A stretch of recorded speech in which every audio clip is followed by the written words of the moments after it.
If you experience a lot of anxiety about food in your body during the holiday season in particular, then I just want you to know you're not on your own. This is something I also dealt with for many, many years before I healed my relationship with food and body. So in this video, I'm going to give you 5 gentle tips that you can use throughout this festive time to support you to feel more comfortable, more confident, more peaceful, and more in control again around food. My name's Georgina Wright. I'm an intuitive eating counsellor and former physiotherapist. I spent decades hating my body, doing every diet I could think of, and the result for me was binge eating, overeating, emotional eating, feeling really miserable about myself and my body image, and always seeking for the next diet to fix what I thought was broken, when in actual fact nothing was broken at all. And the transformation I had was when I discovered the self-care, evidence-based intuitive eating framework, and that transformed not only my health but wider aspects of my life as well. So my hope with these videos is to help give you hope that you can also do exactly the same as I did.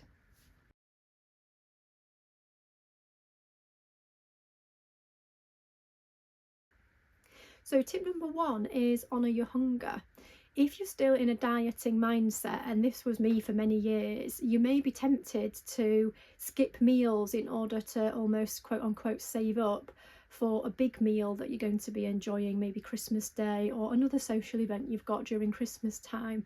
And the difficulty with doing that is it often leads to overeating and out of control eating, because if you let yourself get too hungry, in intuitive eating, it triggers a response called primal hunger, which is an evolutionary response designed to keep you safe from starvation by making sure that you eat regularly, or that you eat as much as you can if you didn't know where the next food source was coming from.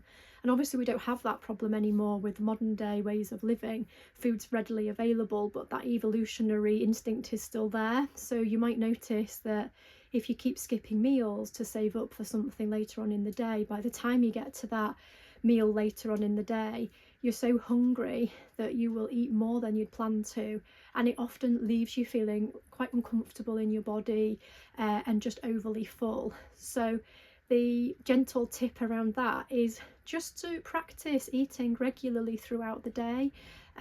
See if you can practice whatever your starting point is, just see if you can add 1 or 2 more points of contact of eating every couple of hours before you get to that event, and then just notice the difference you feel in the urgency to eat and the desire to eat, and the pace at which you eat once you sit down to the meal that you've planned.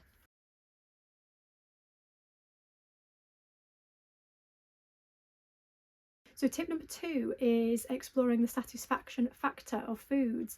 And the satisfaction factor is one of the 10 principles in the intuitive eating framework that's the foundation, actually, that all the other principles are built upon. And satisfaction in food is often something, if you've come from a lot of dieting backgrounds, that you've probably never asked yourself. But when we actually start to tap into what we would really enjoy to eat rather than looking at what we should eat, that can actually help us feel more free around our food choices. And often when we eat what we really want to eat, over time and with practice, it reduces the urge to overeat, because we're no longer seeing foods as forbidden, for example. And often if we think something's forbidden, then we want to eat more of it.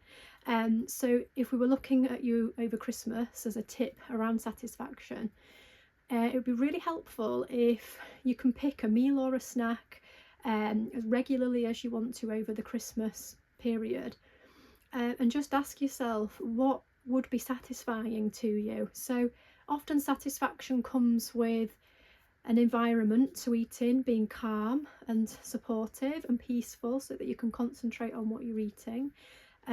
Observing how hungry or full you are. Often food does taste more satisfying when you're comfortably hungry, so that's something to bear in mind, but not a rule, but just something for you to notice. When you're eating your food over Christmas, when does food feel most enjoyable for you? If you've got an awareness of hunger and fullness, when does food taste best to you in terms of how hungry or how full you are when you start eating? I had most difficulty with being overly full, as with healing my relationship with food. And so as I did this work, I thought, oh, I'm actually full quite a lot more of the time when I'm eating than I realised. I thought I was hungry more often, and I wasn't. And actually the food didn't taste as good if I started eating when I was already full, whereas when I have comfortable hunger present, the food really does taste better. So something for you to have a little think about, and do let me know in the comments what you've noticed about that, because I think it's a really interesting tip to explore. And then just a couple of other bits around satisfaction factor is to look at what sort of texture would feel satisfying to you for your chosen meal or snack. What would the temperature of the food be? How filling does the food need to be? Is it something light and crispy, or is it something more sort of grounding and heavy like a stew, for example, versus something light like popcorn? What taste would you want to go for? Is it something sweet? Is it something salty? What would the texture be? Is it crunchy? Is it smooth? Is it silky? And just sort of start to notice what comes up for you, and then you can build a pattern around what's there for you. And if you're just sort of not quite sure where to start with picking a new food, just observe the current foods that you tend to go for, that you tend to choose, and follow what might feel satisfying or not about those foods as you're eating it. You know, it might be something that you've eaten lots and lots and you've just not really ever thought about these questions, but ask yourself, is this something I really enjoy? You know, what's the taste like, the texture, the temperature? Are these all things that feel good, that I would enjoy to eat?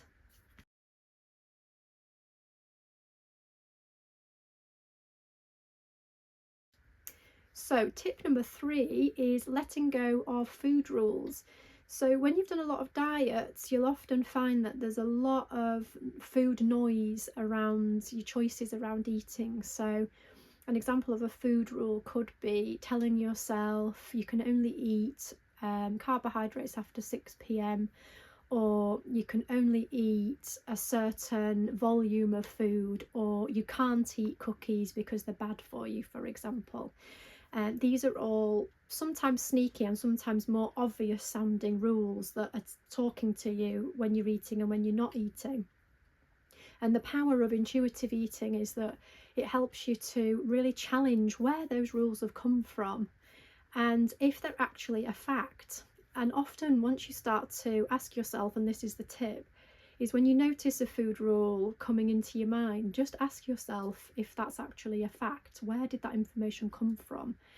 And how has it served you in terms of how you eat and how you feel about food and your body? And then what food rule could you let go of this Christmas holiday? So if it was just one food rule that you could break, let me know in the comments and let me know how you felt about it.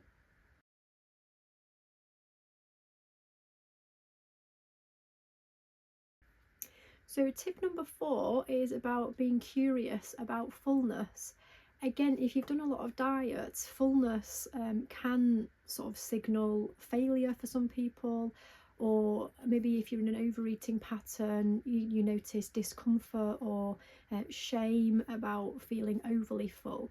So my invitation to you as a tip this holiday season is to just be curious and compassionate and kind to yourself when you're observing fullness.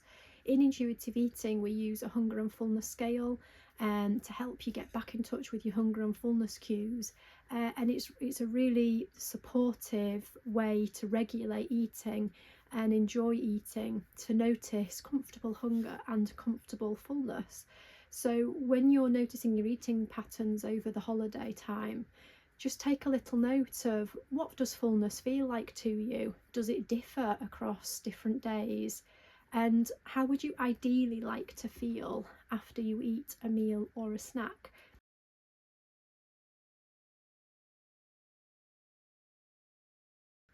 And tip number 5 is my last tip for this video, and it's about letting go of body comparison.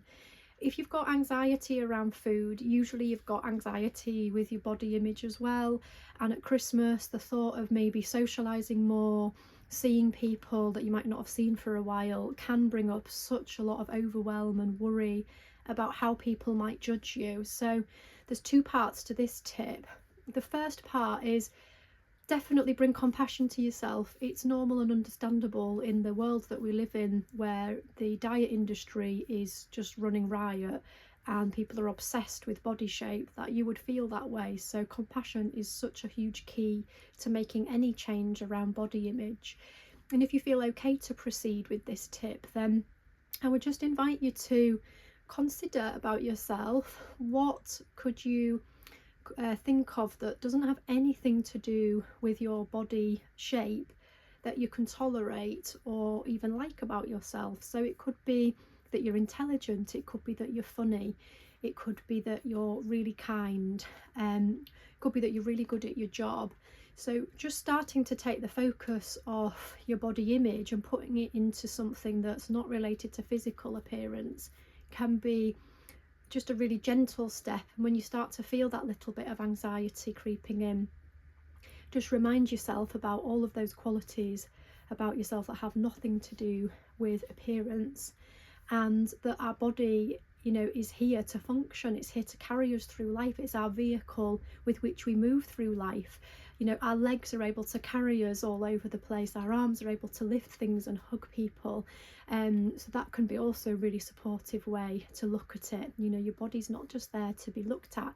It's there for you to use and for you to live life with.